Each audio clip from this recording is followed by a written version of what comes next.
Here's what I would do differently if I was starting over today from ground zero with no Airbnb portfolio. I'm gonna walk you through 4 things that I would do if I didn't have any money and I only had $125,000 to start. The first thing I would do is I'm placing a call to Kenny Bedwell, the founder of STR Insights, and I'm gonna hire him to help me find a property. Because if I'm just starting over, I don't know what the great markets are, and I'm afraid to turn to social media because those are not the experts, and you should not be following people on social media into markets. Kenny Bedwell is 100% the #1 property finder in this industry, hands down. He's an OG in my mastermind. I've seen him grow. I've seen him launch STR Insights. I see what John Bianchi's doing. I see what Tyler and Avery are doing. All these other agents are all good, but I want to be with the fucking best. So I'm having Kenny Bedwell literally go and find my property. Number 2 is I'm going to take my $125,000 and I'm going to try to do a flip within the next 90 to 120 days. This is very specific because $125,000 is only going to get me like a $400,000 property and literally a $25,000 to $35,000 renovation budget. So I want to see if I can do a no reno demo flip. People go wrong. They think flips, construction, plumbing, all that type of crap. I'm not talking about that. I'm talking about lipstick. I'm talking about landscaping, flooring, maybe new countertops, possibly painting cabinets, updating murals, doing no demo reno to where I can go in and find that $300,000 property and turn it in and sell it for $360,000 and maybe net $35,000 to $45,000 so I can increase that budget. Then I can roll that cash into my first short-term rental. A lot of people jump into short-term rentals way too soon, especially when they hate their W-2 and you want to leave your job. The problem is you have fast money, medium money, and slow money. And if I only have $125,000, I'm flipping, but I'm also starting a co-host business. Then I can put money into the medium slot. That flipping money is going to be the fast return in less than 6 months. But now I can start getting returns on co-hosting. I'm going to charge a $1,500 setup fee to set up the listings, get everything optimized, get everything ready.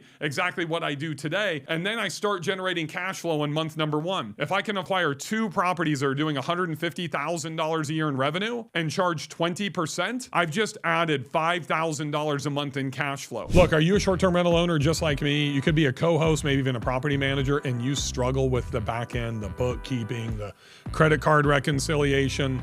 Well, if you're not familiar with Baselane, you need to take a look at them because that's completely changed my life and my relationship with QuickBooks. I don't know if I should say that or not, but literally, it's the bane of my existence. Baselane has AI that's implemented, and it's made mine and my wife's, Bria's, life so much easier to take care of all of our properties from a co-hosting side to the side that we own. It's an absolute game changer, and literally it's saving us thousands of dollars a month based on our time to have to reconcile our books. The AI feature is just absolutely sick inside of Baselane. Plus they have banking that goes along with it. They have debit cards. So now we can follow the asset protection and silo everything, right? Banking, bookkeeping, all in one spot. Dedicated debit card, 3.35%. What are you waiting for? I switched to Baselane, and I recommend you do too.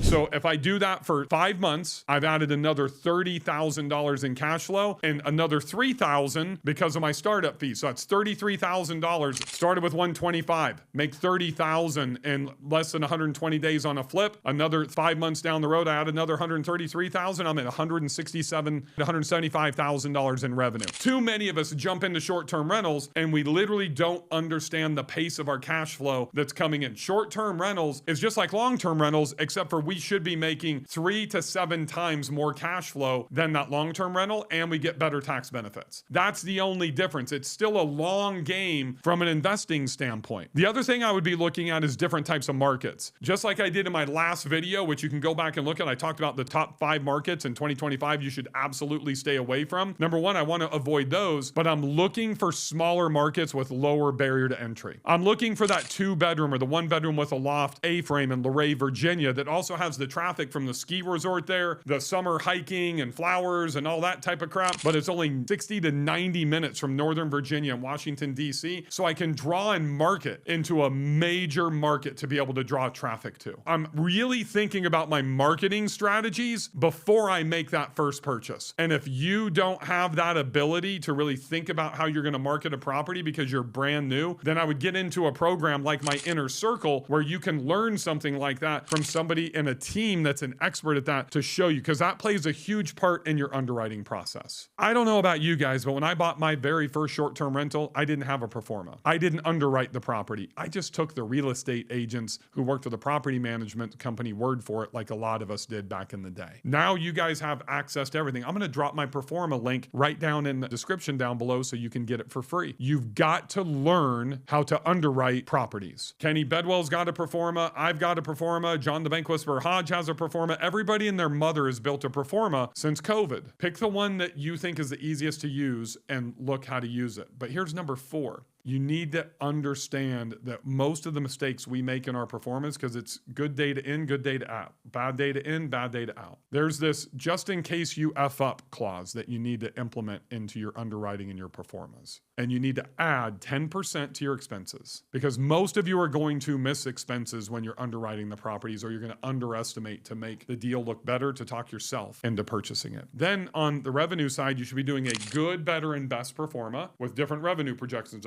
120,000, 135,000. Throw out the 135 at the top, throw out the 100 at the bottom, go to the middle, and literally now apply that 20% just in case you F up delta. And if the deal still works, thumbs up, go ahead and move forward with it. If it doesn't work, then it's time to move on. The last thing I'm going to share with you is my super grader. That's listed down below. You can grab that in the description. It's 100% free, and I train you how to use it. This is where you are rating the property you're looking to purchase, and then you're rating 8 to 10 properties right along with it. Systematically, you will get a grade, a score at the end of the time that you rate your property and all the other properties as well. Then you can see how you stack up, but most importantly, what you're learning about your competition is what's required to go into that market. Just like the Smokies, you buy a 4, 5, 6 bedroom, you got to have a $50,000 game room or you can't compete. That's why I went to Banner Elk, North Carolina, because I wanted to avoid that. So the barrier to entry is a huge part. That's why I only invest in the secondary and tertiary markets. And that's what I would do if I was starting from scratch again. So before you go, make sure you smash that subscribe button,